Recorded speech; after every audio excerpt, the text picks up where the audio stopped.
Muy buenos días y bienvenidos de nuevo a otro episodio en el cual vamos a ir viendo cómo ir mejorando este Mercedes W116 y sobre todo fiabilizándolo para que sea más agradable y segura su conducción.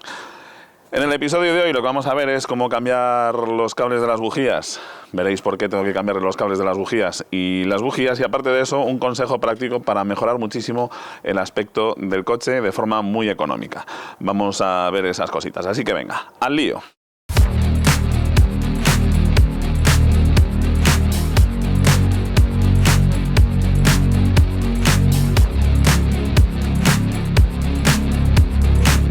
Los coches clásicos tienen básicamente tres enemigos principales, ¿de acuerdo?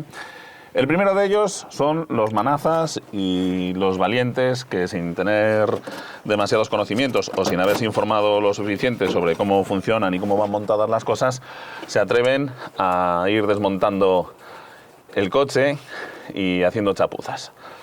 El segundo enemigo es la humedad, tiende a oxidarlos, a generar problemas eléctricos, etc.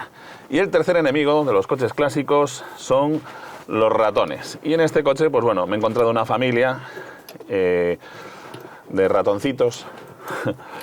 Espero que con la ley animalista no me llamen a los de Stop Desahucios por haberlos echado del coche.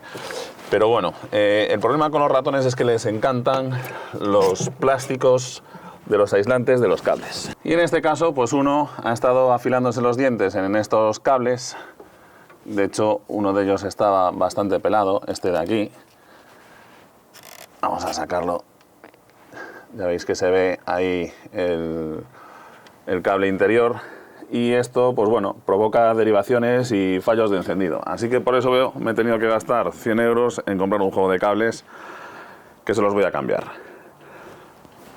He tapado el carburador para que no entre porquería ahí y como el motor se ha calentado para llegar hasta aquí, antes de ponerme a cambiar las bujías y los cables, vamos a ver ese detalle de cómo mejorar el aspecto del coche. Mientras espera que se enfríe el motor para poder cambiar las bujías, nunca cambiéis las bujías con un motor caliente, luego os explicaré por qué. Vamos a ver cómo desmontar los faros del coche para limpiarlos. Y es que inconscientemente en un coche siempre se nos va la vista a los faros y a los pilotos y a las gomas. Que las gomas estén limpias y negras y tengan un aspecto fresco, que los faros estén bien limpios y que brillen, y también que se vean pulidos y sin rascaduras y la superficie bien pulida en los intermitentes, en los pilotos traseros, hacen que el coche mejore muchísimo su aspecto y que parezca mucho mejor cuidado. Así que hoy vamos a ver cómo limpiar estos faros y también cómo pulir y mejorar el aspecto de estas tulipas. Bueno, lo primero para quitar el faro del Mercedes W116 es quitar el indicador de dirección, el intermitente. Y es tan sencillo como soltar esta ruleta que tenemos aquí.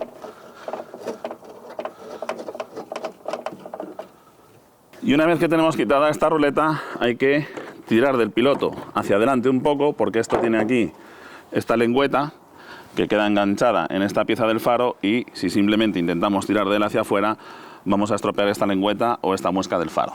Así que, importante tirar hacia adelante. Retiramos esta lámpara y ya lo tenemos fuera. Y os voy a enseñar un detalle de esta tulipa que, por cierto, ya he pulido y ya veis que está en un estado impecable. El detalle que os quiero enseñar es un llamamiento a la ecología y al sentido común. Y es que en estos coches antiguos las cosas eran mucho más desmontables. Hoy en día a ti se te rompe un pilotito del coche, rompes la tulipa y tienes que cambiar este conjunto completo. Antiguamente las cosas se podían desmontar, aquí quitando estos 4 tornillos. Me van a hacer falta las 2 manos, así que voy a cortar el plano. Bueno, pues ahora que ya he quitado las 4 tuercas, simplemente con cuidado de que no se me caiga nada al suelo. Tenemos por un lado el reflector y por otro lado tenemos la tulipa. En los coches modernos es imposible esto. Simplemente con un golpe en el piloto tendría que comprar el conjunto completo. Algo que me podría costar 15, 20, 30 euros, me va a costar cerca de 100 euros. Y aparte de eso estoy desperdiciando un montón de material. Y bueno, luego hablamos de ecología, pero ese es el problema. ¿Por qué hoy en día no se desmontan? Bueno, pues por un lado porque al fabricante no le interesa tener tanto despiece del coche, complica mucho las referencias, hay que tener muchas más mucho más surtido de piezas en los stocks. También para la fabricación de las piezas, pues esto requiere mano de obra para su montaje, etcétera, mientras que con las partes que van encoladas hoy en día son mucho más fáciles de fabricar y por lo tanto económicas. Pero bueno, tanto que hablamos de ecología, lo lógico es que simplemente sustituyamos aquello que se haya roto y no un conjunto completo que tiene parte del elemento absolutamente nuevo y que solamente necesita sustituir una parte. Lo siguiente que vamos a tener que quitar para poder acceder a los tornillos de fijación del faro es esta chapa. Va sujeta con estos tornillos con cabeza hexagonal de 8 milímetros.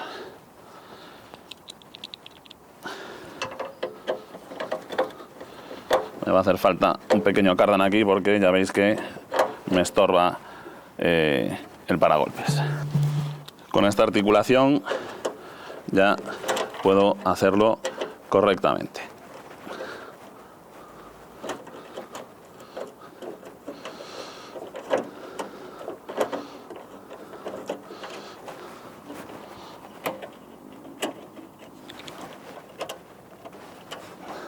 Cuidado que no se os caigan los tornillos. De aquel lado va metido con unos tetones. De acuerdo, con estos espigos va allí metido. Y ahora ya tengo acceso a los tornillos del faro. Para poder desmontar el cristal después voy a necesitar mover estas presillas. Así que voy a echarle un poco de 3 en 1 y dejarlo actuando para que luego giren más fácilmente.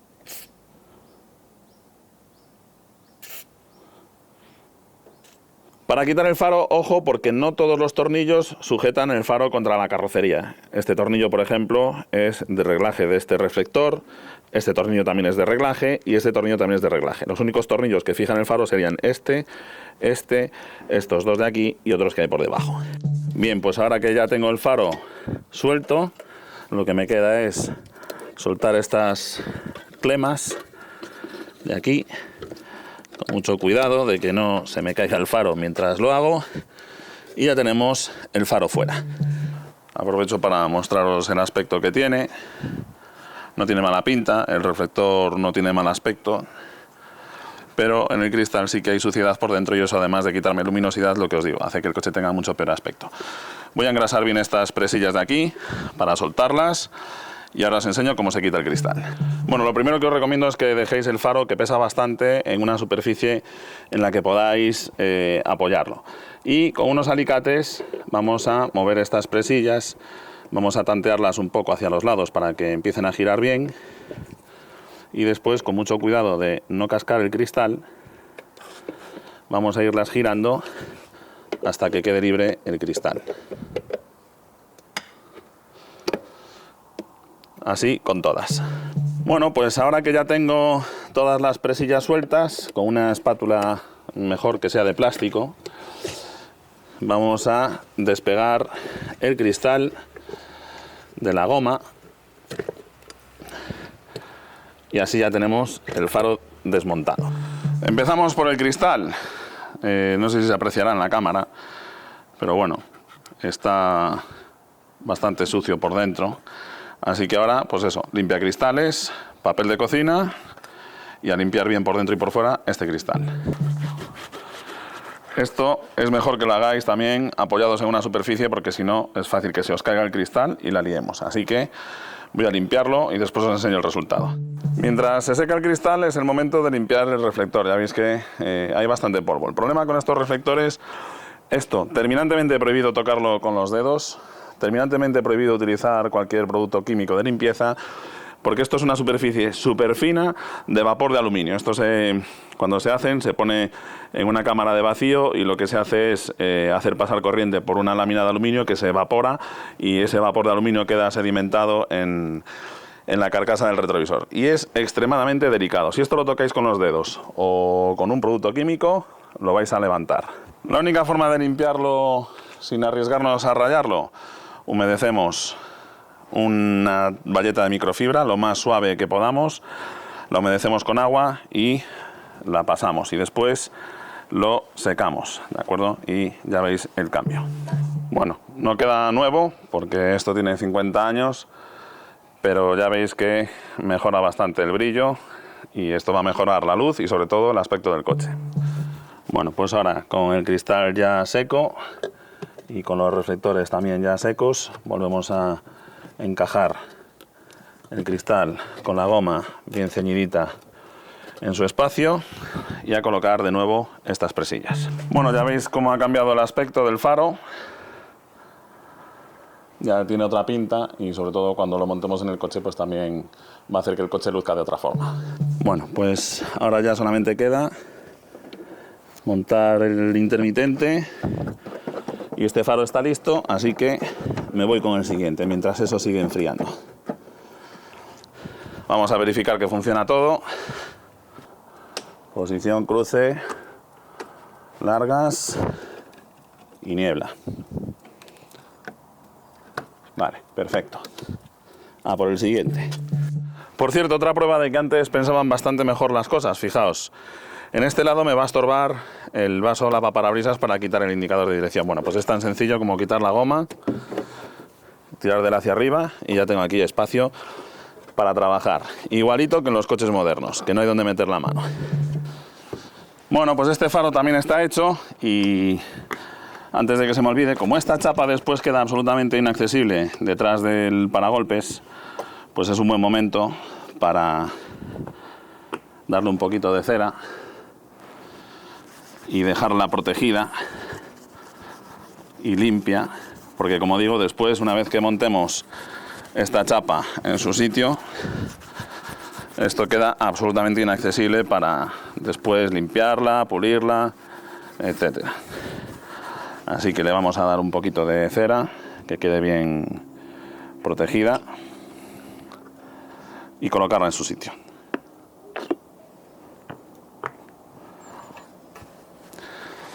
Y esto ya está listo para que nos pongamos con las bujías, que es el tema principal.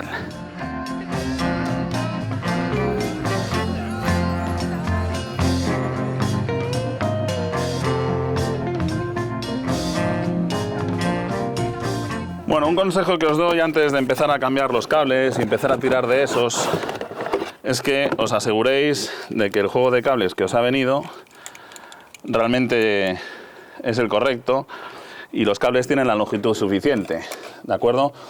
Porque estos cables, como están ya podridos, cuando me ponga a tirar de ellos es fácil que alguno se me rompa. Si después los cables nuevos que traigo no me valen, pues tengo un problema. Así que lo primero, aseguraos de que las medidas son las correctas y que todos los cables llegan a sus bujías. Lo siguiente que tenemos que hacer es galgar las bujías, ¿vale? Aunque sean nuevas, asegurarnos de que son el modelo que se corresponde con nuestro motor. En este caso son las BP6ES de NGK. NGK es una marca que a mí personalmente me gusta mucho y hay que galgarlas. En este caso, en el Mercedes, en el manual me dicen que deben ir a 0,8 milímetros. Así que una por una las bujías, hay que verificar que efectivamente los electrodos estén a esa separación. Y es importantísimo el grado térmico. Si utilizamos bujías demasiado frías o demasiado calientes, si son demasiado frías el coche va a tener fallos de encendido, y si son demasiado calientes nos arriesgamos a que el aislante se nos rompa y a tener problemas de autoencendido, etcétera. El grado térmico va a venir determinado principalmente por cuánto material hay aquí en este hueco, ¿de acuerdo? Cuanto menos espacio haya entre el aislante y este material de fuera, más caliente es la bujía, porque menos calor disipa. Y como digo, es importantísimo que el grado térmico sea el apropiado para el motor del vehículo. Otro detalle importante es saber si nuestro coche necesita este adaptador o no. En este caso van así las bujías. Si no, no nos van a valer los cables. Y como último consejo para instalar las bujías es que os fijéis. Las bujías se aprietan siempre a mano, con muchísimo cuidado, y una vez que ya no nos da la mano, como máximo se le da media vuelta con la llave. Sobre todo en las culatas de aluminio. Es facilísimo pasarlas de rosca y tenemos un problema bien gordo. Otro detalle importante es que sopléis un poco la zona en la que están las bujías para evitar que la porquería que queda ahí me caiga en el cilindro cuando la quite. Ese también es un buen consejo que os doy. Y también el ir numerando las bujías que vais quitando para saber en qué cilindro estaba trabajando y después analizaremos a ver el estado en el que estaban las bujías viejas. La verdad es que no sé en este coche si las bujías estaban para cambiar o no, pero bueno, ya que tenía que cambiar los cables, pues hacía ya todo el trabajo. Bueno, estas bujías están bastante bien. Bueno, ya veis que el electrodo no está muy gastado y aparte de eso tiene buen color. Tal vez esté un poquito pobre de mezcla, pero no está engrasada y bueno, me da la sensación de que el motor está sano. A la hora de meter la bujía nueva,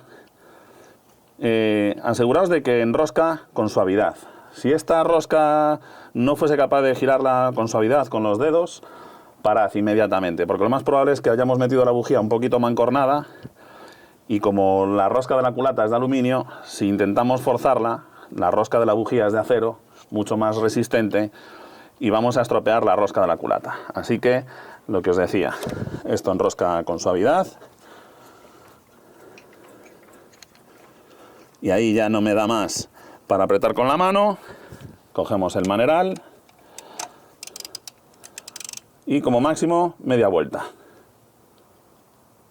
Yo ya con un cuarto de vuelta ya me doy por satisfecho. Como digo, las bujías tienen una arandela metálica elástica, que es la que se encarga de que eso quede en su sitio.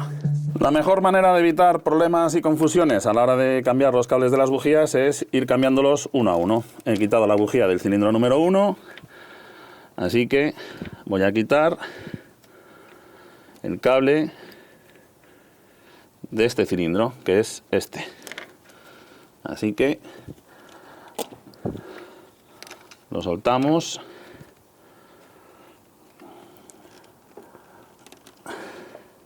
Y lo cambiamos.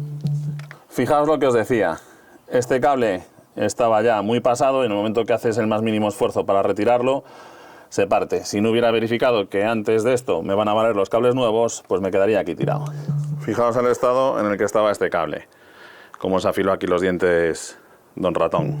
Por cierto, os decía que las bujías nos dan una indicación del estado del motor y las suelo separar por cilindros, sobre todo si veo que están desigualmente gastadas. Sin embargo, aquí están los 6 muy igualados y ya veis que tienen un color de que la combustión es buena y de que no hay nada de consumo de aceite. Así que podemos decir que la salud del motor es muy buena.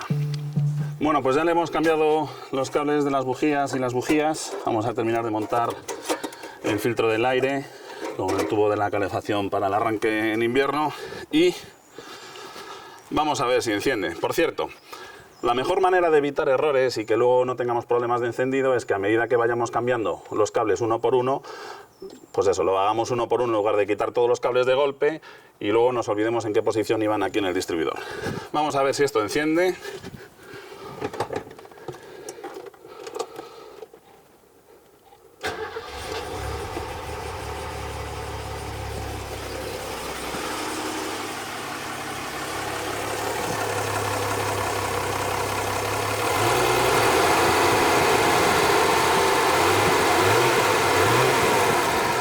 Perfecto.